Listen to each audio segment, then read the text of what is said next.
gran énfasis en el texto tiene que ver con que se nos enseñen como discípulos a guardar todas las cosas.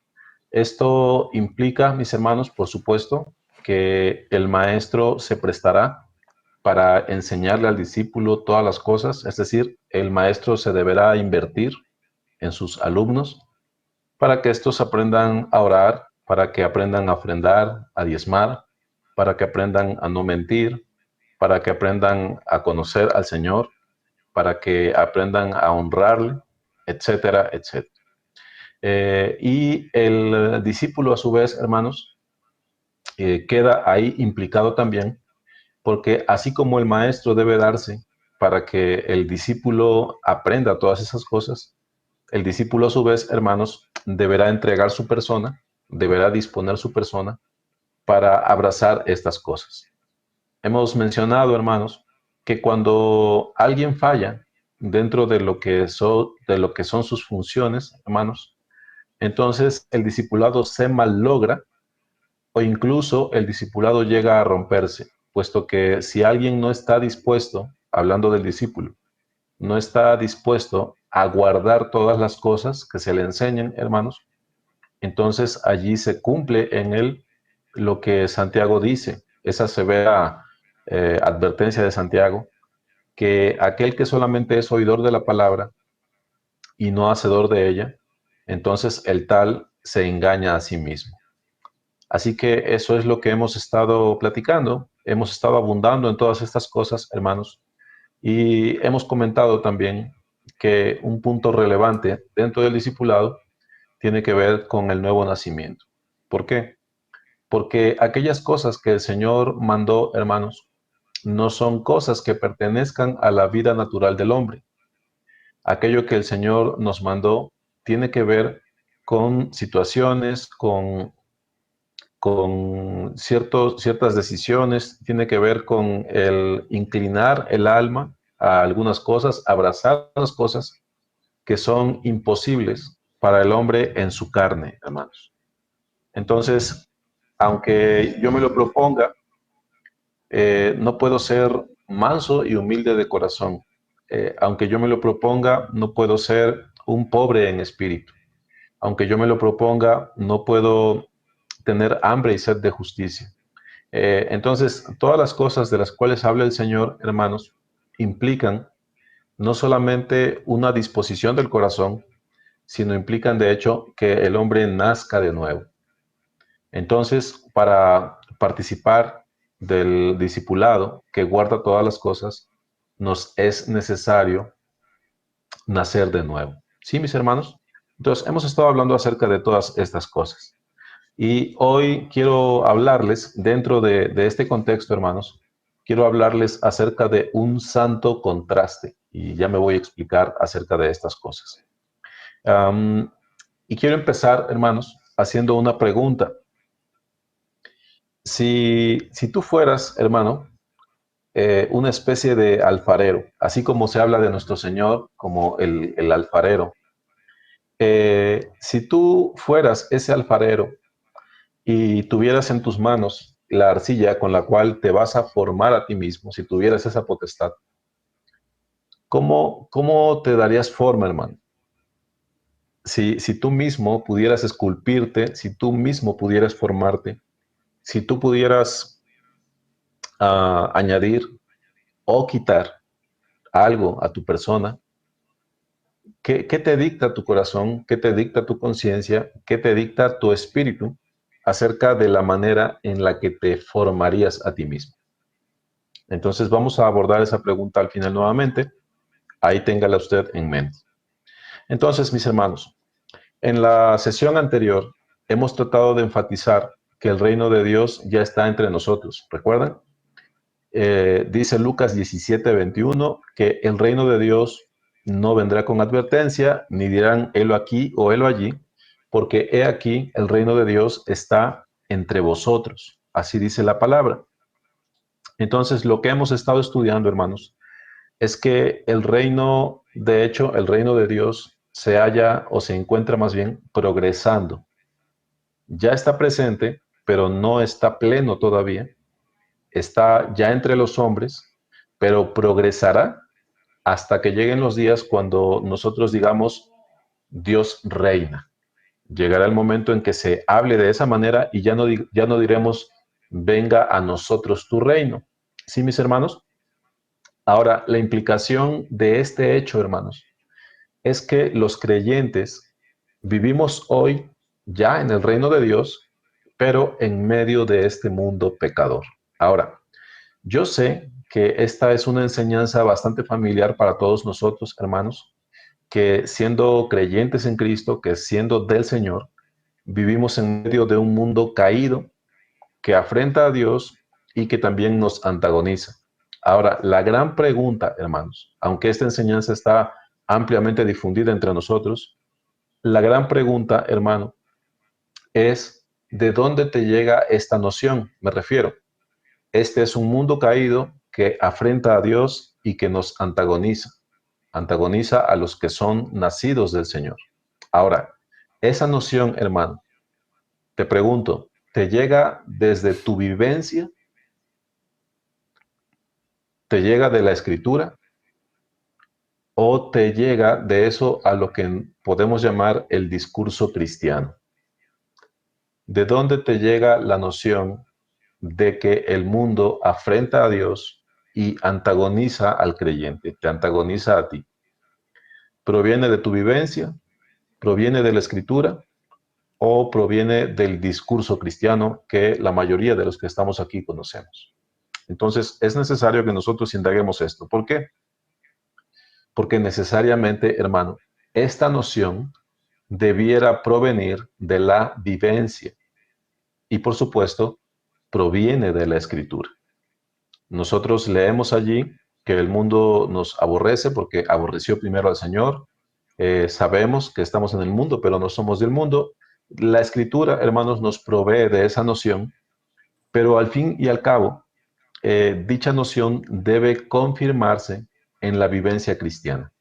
Entonces, mis hermanos, la pregunta es, ¿de dónde proviene? Y es importante que seas sincero contigo mismo, hermano, porque creo no estar exagerando cuando digo que de esta respuesta, de la respuesta honesta, sincera a esta pregunta, depende la salud del alma nuestra. Entonces, ¿de dónde proviene esta noción para ti? ¿De la vivencia? ¿Proviene de la escritura? ¿O proviene del discurso cristiano? Medítalo, hermano, en tu corazón. Ahora, en Malaquías 1:6, hermanos, encontramos este texto o estas palabras más bien. Dice, el Hijo honra al Padre y el siervo a su Señor. Si pues soy yo Padre, ¿dónde está mi honra? Y si soy Señor, ¿dónde está mi temor? Dice Jehová de los ejércitos, a vosotros, oh sacerdotes, que menospreciáis mi nombre. Eh, Cuando nosotros entramos en la vida en Cristo, hermanos, tenemos que entender que el hombre no es exento, no se quita de los hombros del hombre el que deba tener temor de Dios.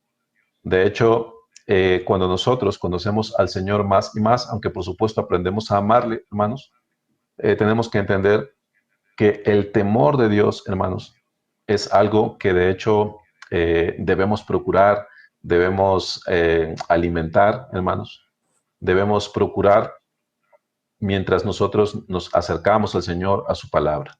Entonces, es relevante esto, hermanos, porque conforme las iglesias o las denominaciones cristianas se multiplican, hermanos, eh, estas se multiplican o crecen, pero en muchos casos apartadas del temor de Dios. Es algo que ya se está volviendo familiar. Entonces nosotros debemos prestar atención a estas cosas. Y un punto relevante, hermanos, que quiero subrayar en este momento es el siguiente. Los creyentes, hermanos, por ignorancia o los congregantes por ignorancia, podemos llegar a llamar temor de Dios a todo lo que los hombres suelen llamar temor de Dios. puesto que las congregaciones cristianas se han popularizado, puesto que el Evangelio ha llegado a muchas partes, de hecho, hermanos, se ha hecho popular en un cierto sentido. De repente, hermanos, tenemos juicios ligeros y podemos empezar a llamar temor de Dios a lo que no es temor de Dios. Tenemos que prestar atención a todo esto, hermanos, porque nuevamente eh, es probable que no solamente fuera, sino que aún dentro de nuestras congregaciones, hermanos, haya personas que creen conocer el temor de Dios cuando en realidad lo que tienen es solamente mandamientos de hombres, costumbres, tradiciones de hombres, pero no un verdadero temor de Dios. Entonces, hermanos, ¿qué tiene que ver todo esto con nuestro tema? Tiene que ver, hermanos, que cuando nosotros participamos del discipulado de guardar todas las cosas, se implica allí que hemos nacido de Dios. Y si hemos nacido de Dios, hermanos, ello significa que andamos verdaderamente en el temor de Dios. ¿Por qué? Porque ahora el Señor ha puesto su ley en nuestros corazones, ahora Él nos hace andar en sus preceptos, hace que los guardemos. Y eso implica, por supuesto, que le temamos. Entonces, mis hermanos, es necesario que nosotros podamos discernir si estamos en el temor de Dios o no estamos. Entonces, hoy vamos a tratar de hacer eso y yo espero darme a entender con ustedes. Encontramos, hermanos, en el relato bíblico que frecuentemente o en muchas ocasiones se tomaron cosas comunes para ser consagradas o santificadas. Encontramos que Dios escogió lugares y los apartó, los santificó, materiales, animales incluso, utensilios, personas, e incluso el ejemplo por excelencia lo encontramos en un pueblo entero, en Israel, el cual fue apartado para Dios como santo. Ahora, un fenómeno, hermanos, bien extraño que nosotros encontramos hoy día es que pretendemos que haya un pueblo que fue apartado para Dios, pero que sigue siendo común. Repito la idea. Cuando Dios en el pasado, y lo sigue haciendo, pero cuando Dios en el pasado escoge algo para sí, a eso se le puede llamar precisamente santificar, hermanos. Dios ha hecho eso con lugares, escogió a Jerusalén como la ciudad donde iba a residir su pueblo. Era una ciudad especial para el Señor. El Señor escogió cosas, hermanos. Podemos hablar de los platos, podemos hablar de las copas, podemos hablar de las lámparas, de las mesas, etcétera. El Señor escogió a hombres, podemos hablar de los levitas. El Señor escogió a personas, podemos hablar de Moisés, podemos hablar de un José. El Señor escogió a una nación, su pueblo Israel, hermanos. Pero siempre encontramos que cuando Dios hace esas cosas, el pueblo deja de ser común. No que las personas ya no pequen, hermanos, sino que aún los pecados del pueblo, hermanos, quedan inmersos en ese pacto de Dios, porque son un pueblo santo, ¿sí? Entonces, encontramos nosotros que la palabra hace esa aplicación, que la historia nos muestra que Dios trata así con los hombres, pero algo bien raro, hermanos, con lo que nos topamos hoy día, es que los creyentes, los grupos de las iglesias, de las diferentes denominaciones, pretenden, hermanos, que el pueblo de Dios sea un pueblo santo y que sin embargo sigue siendo común. ¿A qué me refiero con que sigue siendo común?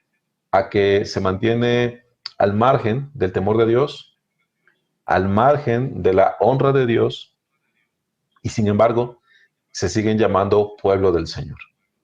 Entonces, tenemos que entender, hermanos, que esto es algo que atenta contra el alma. Nuestro Señor dio a Israel la circuncisión por señal. ¿Recuerda usted, hermano? Y esta era una marca en el cuerpo, algo que operaba en el cuerpo, una marca externa del pacto que tenía con ellos. Pero dice la palabra que los creyentes en Cristo han sido circuncidados en su corazón, ¿sí?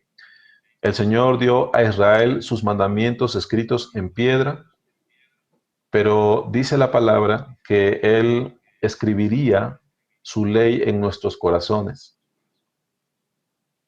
Dios tomó a Israel como su pueblo, mas ellos no permanecieron en el pacto y como nos da a entender Hebreos 8:9, Él se desentendió de ellos. Esto tiene su explicación, pero hermanos, lo quiero contrastar con el hecho de que ahora Dios ha tomado a los creyentes por hijos, les hace renacer por su espíritu y el mensaje o la enseñanza aquí es doble, porque ciertamente se puede desafanar Dios de un pueblo, pero Él no se desafanará de sus hijos, porque es una idea extraña, hermanos, que alguien tome a alguien por hijo y se desafane después de él.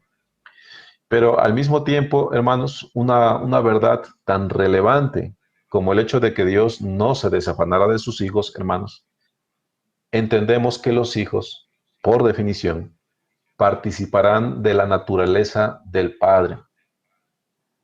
Y espero darme a entender, hermanos, con ustedes en este sentido. En aquel pacto Dios tomó a Israel por su pueblo, pero Israel, hermanos, no permaneció en el pacto. Usted encuentra que muchas personas, aún siendo israelitas, sin embargo, se perdieron. Sí, mi hermano, porque el pacto de Dios no era incondicional para toda la nación en el sentido de la salvación, hermanos. Hay israelitas que se han perdido por cuanto no se volvieron al Señor. Ahora, cuando Dios toma a alguien por hijo, hermanos, no se entiende, no se espera que Él se desafane de este que ha tomado por hijo. Sin embargo, hermanos, tenemos que entender en ese orden de las ideas que si Dios ha tomado a alguien por hijo, hermanos, ello implica que ese hijo, porque hay una relación hijo-padre, ha tomado parte, ha participado de la naturaleza del Padre. Entonces, cuando alguien no ha tomado parte de la naturaleza del Padre, entonces, hermanos, ese no es hijo, no podemos decir que este es un hijo. Y cuando hablamos de la naturaleza del Padre, hermanos, por supuesto, hablamos de su naturaleza santa. Hablamos de eso que distingue al Señor. Hablamos de que ese que ha sido tomado por el Señor, entonces manifestará la vida del Señor en su persona. Entonces, hermanos, el fenómeno que estamos presenciando hoy día es que un número significativo dentro de las congregaciones simplemente van a tomar estas doctrinas cristianas de lo que estamos hablando y las van a adoptar como suyas, las van a incorporar a su acervo, a lo que es su cultura, a lo que es su información, vamos a decirlo así.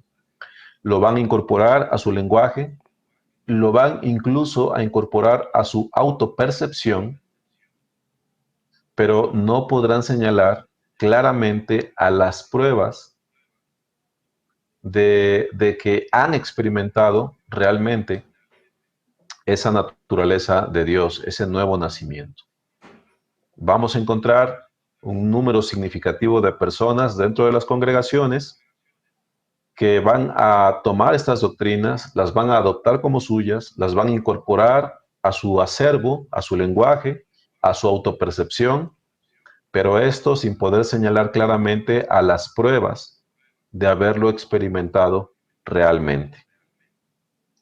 Entonces, hermanos, estas personas llamarán a sus pecados caídas, a sus problemas los llamarán pruebas, a sus goces les llamarán bendiciones, pero hermanos, es obvio que la diferencia entre un hijo de Dios y alguien que no es de Dios, que no le conoce, La diferencia no está en la manera como llamamos las cosas.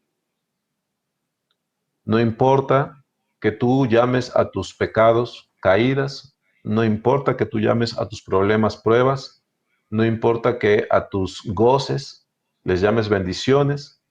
Eso no es lo que hace la diferencia entre un hombre que es de Dios y uno que no lo es. Sabemos, por supuesto, que el mundo entero participa de la bondad de Dios porque nuestro Señor hace salir el sol sobre justos e injustos. Pero aunque podemos llamar a eso bendición, hermanos, eso no implica que somos del Señor, porque esa es una gracia común de la cual ciertamente participamos todos. Entonces, hermanos, por supuesto, yo no pretendo aquí venir a juzgar a nadie o no pretendo venir a decirle a una persona, tú sí, tú no, pero lo que sí podemos hacer, por supuesto, es señalar al fundamento a partir del cual la vida cristiana progresa, a partir del cual la vida progresa, la vida cristiana se echa, vamos a decirlo así, hermanos. Ahora explico eso. Y también, hermanos, trataremos de distinguir los frutos que esta vida produce en las personas. ¿Sí? Pues bien, hermanos, dice la segunda carta a los Corintios que en el capítulo 5, versículo 17, de modo que si alguno está en Cristo, nueva criatura es, las cosas viejas pasaron, he aquí todas son hechas nuevas. Cuando un hombre natural nace, hermanos, ello marca el inicio de su vida en este mundo. Lo digo muy al margen de que los cristianos reconocemos que la vida empieza en la concepción, hermanos. Entiéndame en qué sentido lo estoy diciendo. Cuando un hombre nace, ello marca el inicio de su vida en este mundo. Así que, de acuerdo a su naturaleza, este hombre, este bebé en su caso, bueno, empieza a desarrollar eventos que son propios de su naturaleza. Come, ríe, llora, se cansa, duerme, etcétera, etcétera. Bueno, de una misma manera, hermanos, cuando un hombre nace de Dios, entonces los eventos propios de la nueva naturaleza empiezan a suceder. Repito, cuando un hombre nace de Dios, los eventos propios de su nueva naturaleza empiezan a sucederse. La vida nueva empieza a manifestarse en el individuo a partir de su nuevo nacimiento. De modo que si alguno está en Cristo, nueva criatura es, las cosas viejas pasaron, he aquí todas son hechas nuevas. Para orientar mejor nuestros comentarios, hermanos, la segunda carta de Juan, en su capítulo 1, versículo 4, dice así: mucho me regocijé porque he hallado a algunos de tus hijos andando en la verdad, conforme al mandamiento que recibimos del Padre. De tal manera, hermanos, que el apóstol podía identificar, podía hacer un juicio. No me refiero a él determinar quién era salvo y quién no, pero él podía hacer un juicio al respecto de cómo se conducían las personas. Y puesto que él tenía revelación del Señor, tenía mandatos del Señor, él podía hablar de esta manera. Mucho me regocijé porque he hallado a algunos de tus hijos andando en la verdad, conforme al mandamiento que recibimos del Padre. Así, hermanos, como Juan podía discriminar, así como Juan podía advertir la diferencia, los creyentes, hermanos, particularmente los maestros y aún los discípulos, debieran estar perfilados hacia un conocimiento como este. Mucho me regocijé porque he hallado a algunos de tus hijos andando en la verdad. Es decir, tanto el maestro como el discípulo, por haber sido instruido, debiera ser capaz de señalar hacia aquellos que andan en la verdad. Debiéramos de saber distinguir cómo es que se ve un hombre que anda en la verdad. Debiéramos de comprender cuál es la diferencia entre alguien que solo dice andar en la verdad y uno que verdaderamente la ha abrazado. Entonces, por supuesto, la pregunta es, ¿cómo podemos adquirir certeza acerca de que andamos en la verdad. ¿Cuáles son las manifestaciones de la vida nueva que testifican que mi fe es verdadera? ¿Cómo sabemos que andamos en la verdad? Mis hermanos, en el tiempo que resta, que son unos ¿no? como 15 minutos, quiero hablarles acerca de algo a lo que yo llamé la polarización de las escrituras. Ahora, eh, yo sé que suena muy rebuscado, hermanos, pero de veras no se me ocurrió una mejor expresión que esa y simplemente me refiero a esto, hermanos. La palabra hace un contraste, un claro contraste, mis hermanos, entre el hombre justo y el hombre injusto. Entonces me voy a centrar en ello, hermanos. Eh, y por eso digo que hay una polarización, hermanos, porque entendiendo que lo que creo que a todos nos enseñaron en la secundaria, ¿no? Acerca de los polos, positivo, negativo, son opuestos. Pero cuando hablo de la polarización de las escrituras, es que la escritura, hermanos, hace precisamente esa separación, pero lo hace de una manera tal que especialmente el que teme a Dios, hermanos, puede encontrar en la palabra esa certeza de que ha nacido de Dios y que le teme. Entonces, hermanos, me detengo muy brevemente en esta palabra, énfasis. Énfasis, hermanos, significa intensidad, realce, relieve, acento, vehemencia, fuerza, vigor o energía. Énfasis, hermanos, es un recurso que puede ser utilizado tanto en el lenguaje hablado, así como en el escrito. Francamente, no es algo de lo que yo pueda presumir, hermanos. Yo sé que tengo una voz, bueno, no más que una voz, tengo un estilo bastante monótono, hermanos. Voy a trabajar en eso para de vez en cuando pegar un grito, hermanos. Pero hoy les tengo que hablar acerca del énfasis, hermanos. Es importante que nosotros entendamos el uso del énfasis en las escrituras. Es decir, nuestro Señor se ha valido de este recurso para que entendamos que algunas cosas son más importantes que otras. Entonces el Señor hace énfasis de distintas maneras. Muy rápidamente, hermanos, nosotros encontramos que una de las formas más comunes del énfasis dentro de lo escrito, hermanos, y que se refleja en lo hablado, son los signos de admiración o exclamación. No sé cómo los conozca usted. Por poner un ejemplo, Mateo 23:37 nos habla de este famosísimo, o es este famoso texto donde el Señor dice, Jerusalén, Jerusalén, que matas a los profetas y apedreas a los que te son enviados. Bueno, si yo leo este texto sin énfasis, pues de hecho lo acabo de hacer, hermanos, se lee así, ¿no? Jerusalén, Jerusalén, que matas a los profetas y apedreas a los que te son enviados. Pero lo cierto, hermanos, es que eso no transmite o no le hace justicia a la forma en la que se pretendió comunicar esta idea. Entonces, nosotros tendríamos que leerlo más como un Jerusalén, Jerusalén, que matas a los profetas y apedreas a los que te son enviados. Le pones algo de énfasis, le pones algo de tus emociones, las dejas entrever. ¿Cuántas veces quise juntar a tus hijos como la gallina junta a sus polluelos debajo de las alas y no quisiste? Y ustedes saben, hermanos, habrá quien pueda dramatizar esto de una mucho mejor manera, pero los signos de admiración, hermanos, son un recurso para hacer énfasis. Ahora, hay una segunda forma de hacer énfasis que es mediante el significado de las palabras. Un ejemplo es la palabra mirad. El Señor Jesucristo, Mateo 16:6, dice, mirad, guardaos de la levadura de los fariseos y de los saduceos. Este mirad puede traducirse como pongan atención, ¿sí? Mirad lo que oís, Marcos 4 del 24 al 25, porque con la medida con que medís os será medido. Otra vez, pongan atención en esto. Pongan atención.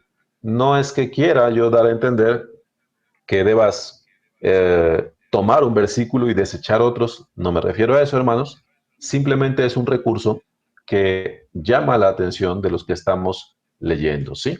Bueno, el énfasis que en realidad quiero plantearle el día de hoy, hermanos, es el de la repetición. El recurso de la repetición en las escrituras, hermanos, es algo que el Señor utiliza para que nosotros entendamos que algo es importante. Cuando nosotros vemos que una idea se repite en las escrituras, hermanos, entonces debemos comprender que la idea que se encuentra allí es relevante. Un ejemplo de ello es el reino de los cielos que progresa. Hemos hablado acerca de ello. El Señor les refiere una parábola en Mateo 13:31.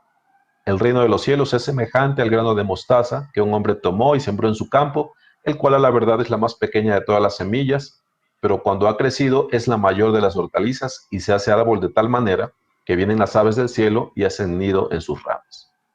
Después, inmediatamente el Señor refiere otra parábola. El reino de los cielos es semejante a la levadura que tomó una mujer y escondió en 3 medidas de harina hasta que todo fue leudado. Bueno, vemos allí una repetición. Son dos parábolas que manejan la misma idea básicamente. Es decir, el reino de los cielos tiene un principio discreto, pero llegará el tiempo, como dice el versículo 33, en que leudará todo, ¿sí? Lo abarcará todo. Entonces, usted encuentra esto también en el discurso del Señor cuando Él hace énfasis en que busca a los perdidos. Entonces, Él da la parábola de la oveja perdida. Ya ve usted, este pastor que deja a las 99 y va a buscar a la perdida. Enseguida da la parábola de la moneda perdida, que una mujer hace una pausa de todo lo que estaba, en lo que estaba ocupada y busca la moneda que se le había, el dracma que se le había perdido.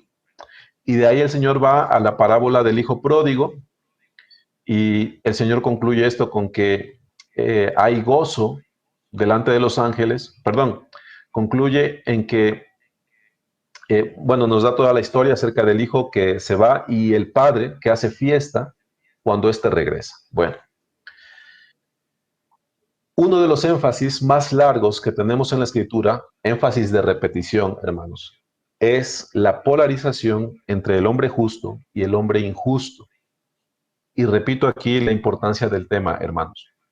Es relevante que el maestro, y aquí hay muchos maestros presentes, pero también es relevante que el discípulo entienda que la palabra hace un énfasis sumamente largo en la escritura acerca del contraste que hay entre el hombre justo y el hombre injusto. Se puede decir, hermanos, que este es un tema primordial en las escrituras. Usted encuentra que en la palabra, hermanos, una idea recurrente es, por ejemplo, la santidad de Dios. Hay muchos textos, muchos libros, y dentro de los libros hay muchos pasajes, muchos versículos que nos hablan acerca de la santidad de Dios. Lo mismo pasa con el atributo o el aspecto del carácter del Señor, que es su misericordia. Hay mucho énfasis en la misericordia de Dios a lo largo de toda la palabra. Hay mucho énfasis acerca del poder de Dios. Hay un gran énfasis en el llamado al arrepentimiento que Dios hace a los hombres. Pues bien, hermanos, en esta lista de temas, yo bien podría arrimar el hecho de que Dios polariza la diferencia entre el hombre justo y el hombre injusto. Y esto lo hace nuestro Señor para que cada persona, para que cada creyente pueda entender a partir de las escrituras cuál es la diferencia entre uno que teme a Dios y uno que no le teme. Sí, mis hermanos, y les doy unos ejemplos rápidamente. Usted tiene a Caín y todos, hermanos, estamos condicionados, cuando escuchamos el nombre de Caín, estamos condicionados para unirlo al de su hermano. porque es la historia de Caín y Abel.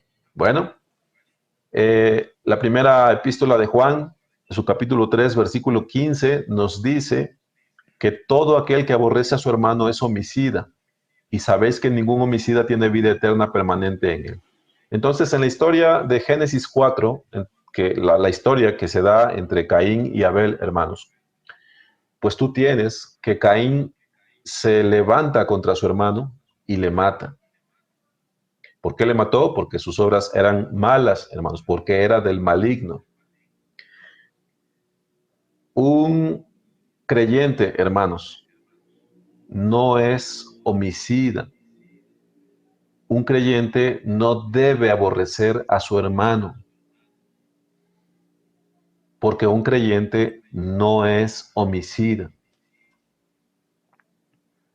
Entonces, hermanos, cuando se nos narra la historia de Caín y Abel, hermanos, cuando se hace el contraste entre estos dos hombres, tenemos que entender que no se hace solo por darnos información, sino que se nos está dando testimonio de cómo es uno, el injusto, Caín, y cómo es el otro, el justo Abel. Tiene usted a Noé y todo el mundo prediluviano. Dice que el Señor vio en Génesis 6, versículo 5 en adelante. Ya vi que quedan 3 minutos, hermanos. Dice, vio el Señor la maldad de los hombres. Vio Jehová que la maldad de los hombres era mucha en la tierra y que todo designio de los pensamientos del corazón de ellos era de continuo solamente el mal. La palabra designio, hermanos, implica aquí que en el pecador la voluntad queda unida a sus malos pensamientos. Es lo que debemos entender cuando leemos que el designio de los pensamientos del corazón de ellos era de continuo solamente al mal. ¿Por qué? Cuando un creyente tiene malos pensamientos, hermanos, su voluntad no suele unirse a esos pensamientos. A ti se te puede atravesar cualquier cosa en tu mente, hermano, pero rara vez tú verás que un creyente une su voluntad a ese pensamiento. El malo, hermanos, hace de una misma cosa, de sus pensamientos y sus actos. Une estas dos cosas, hermanos, y no se puede diferenciar porque lo lleva a cabo, ¿sí? Y si no lo lleva a cabo es simplemente porque va a caer preso o porque la ley se lo impide, pero si pudiera lo haría. El creyente, en contraste, hermanos, es uno que, aunque puede llegar a tener malos pensamientos, por supuesto, hermanos, no se une su voluntad con ello. Me anticipo a las conclusiones. Es relevante que captemos esta visión, hermanos, y lo digo con confianza porque no es mi visión. Ahora voy a volver a unos cuantos ejemplos en la escritura acerca de este contraste permanente que se da entre el justo y el injusto, hermanos. Pero debemos entender, hermanos, tanto los que fungen en la congregación como maestros, como instructores, así como los que están siendo enseñados, hermanos. Debemos adoptar este énfasis de la escritura. ¿Por qué? Porque este énfasis de la escritura, hermanos, tiene que ver con la salud del alma. Es decir, es necesario que nosotros nos familiaricemos con el contraste entre el justo y el injusto, porque cuando nosotros aprendemos a mirar de esa manera en las escrituras, difícilmente nos vamos a engañar a nosotros mismos al respecto de si pertenecemos al Señor o no. ¿Por qué? Porque la palabra, hermanos, a lo largo de toda ella, está haciendo el contraste entre cómo siente un justo, cómo piensa un justo, cómo actúa un justo, cómo ese justo incluso reacciona ante sus propios pecados, ante sus debilidades y faltas.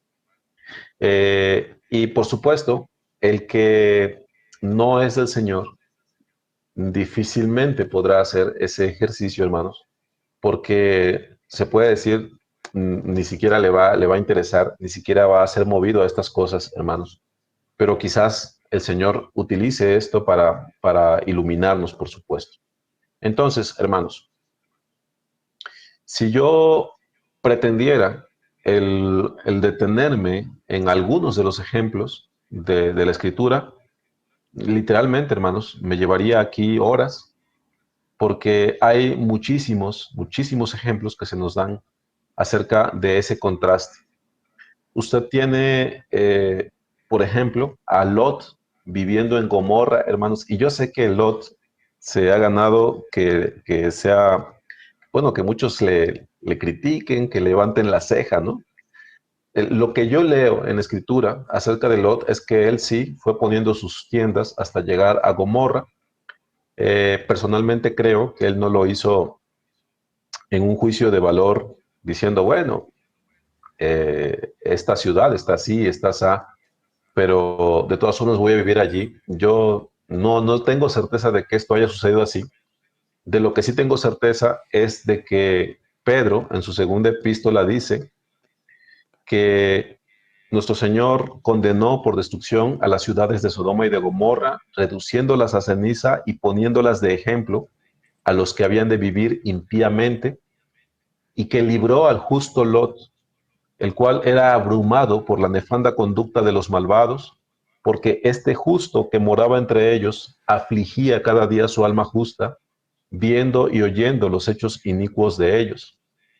Dice, sabe el Señor librar de tentación a los piadosos y reservar a los injustos para ser castigados en el día del juicio, mayormente a aquellos que, siguiendo la carne, andan en concupiscencia e inmundicia y desprecian el señorío. Entonces se hace este contraste, hermanos, y hago una anotación en defensa del hermano Lot, que yo no veo, hermanos, que alguno de nosotros se salga del trabajo, deje la escuela o la colonia, porque junto a nosotros vive un pecador, ¿verdad? Yo no veo que eso sea entre nosotros. Lo que dice el texto es que Lot, abrumado por la conducta de los malvados, porque él, que moraba entre ellos, afligía cada día su alma justa, viendo y oyendo los hechos inicuos de ellos. Esta es la descripción que la palabra da acerca de Lot. Entonces, esto nos sirve para entender, hermanos, cómo siente, cómo experimenta un hombre justo. Ustedes tienen a Jacob y Esaú también como un binomio. Se puede criticar a Job por algunas de las cosas que vemos, hermanos, pero nuevamente, cuando hablamos de un hombre justo, no hablamos de un hombre que sea impecable, hermanos, pero sí hablamos de un hombre cuyos pecados serán amparados por el pacto de Dios. Él ya no experimentará sus pecados como el que no teme a Dios, hermanos. Entiéndeme bien en qué sentido se lo digo, aludiendo a que tenemos un salvoconducto para pecar. No es así, hermanos. De hecho, Pablo dice que los que así dicen, a los que así piensan, su condenación es justa, dice. Los creyentes no pensamos esto.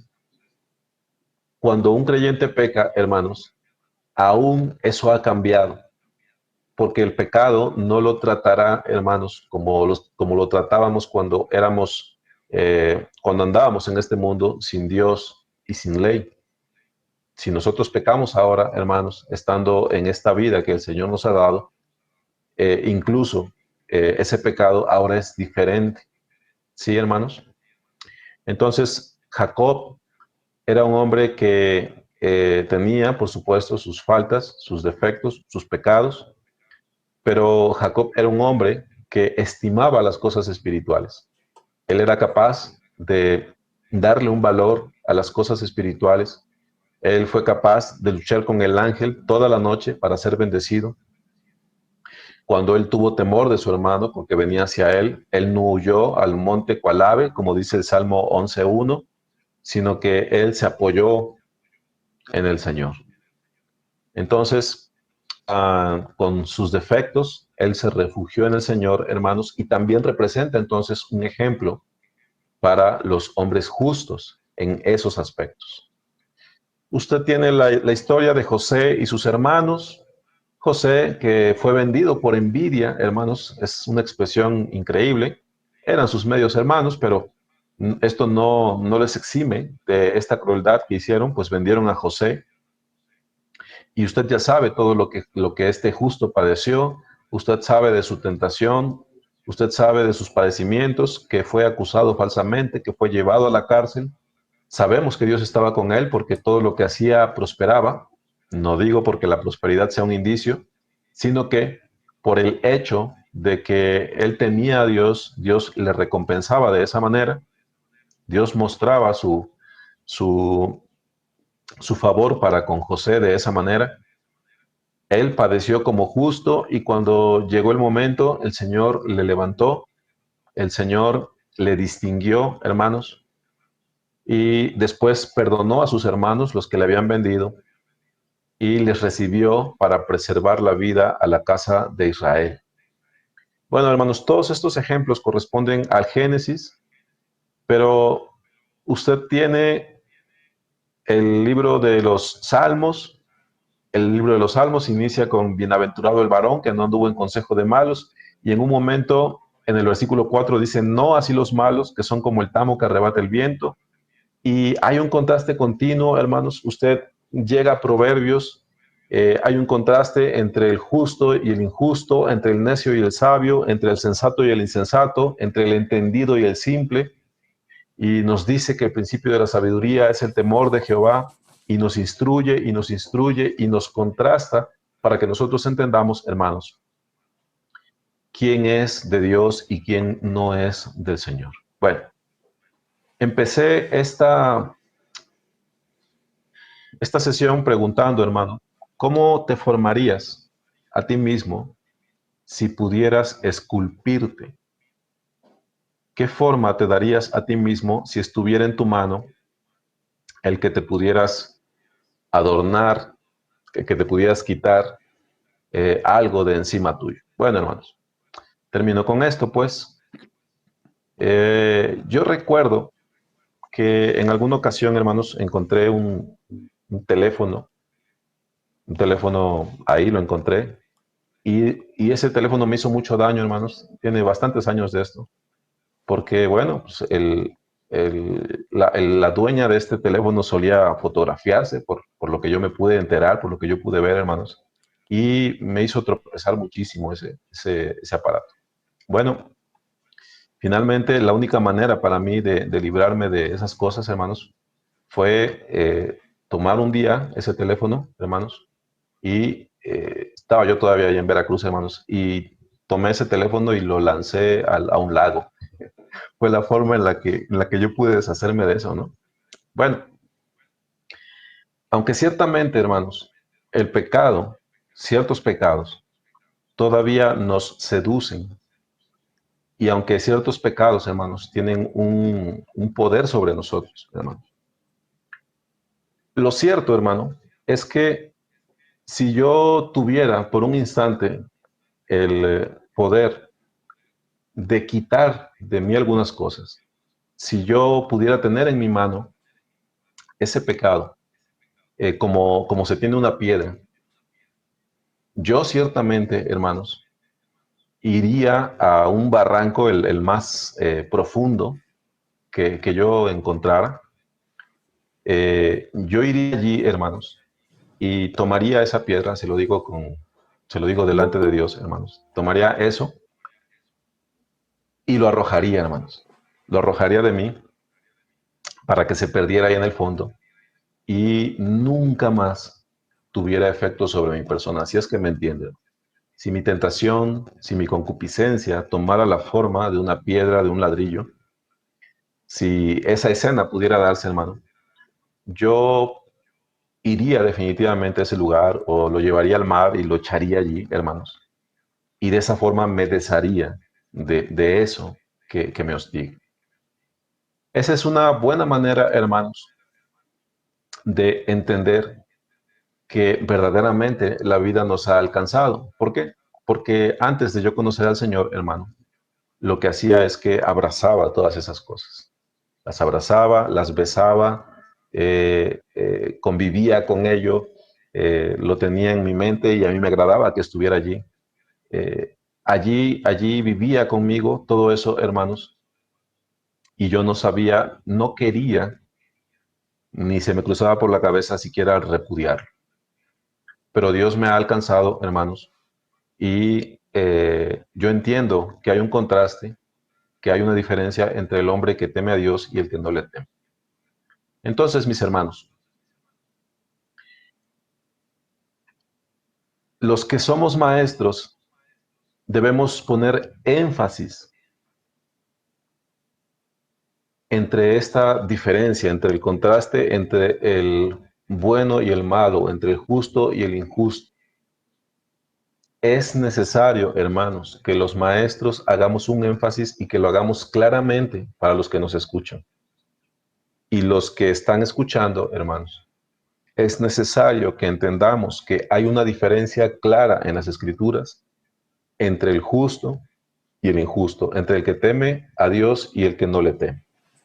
Es necesario que miremos con atención para que tengamos certeza acerca de nuestra pertenencia a Él.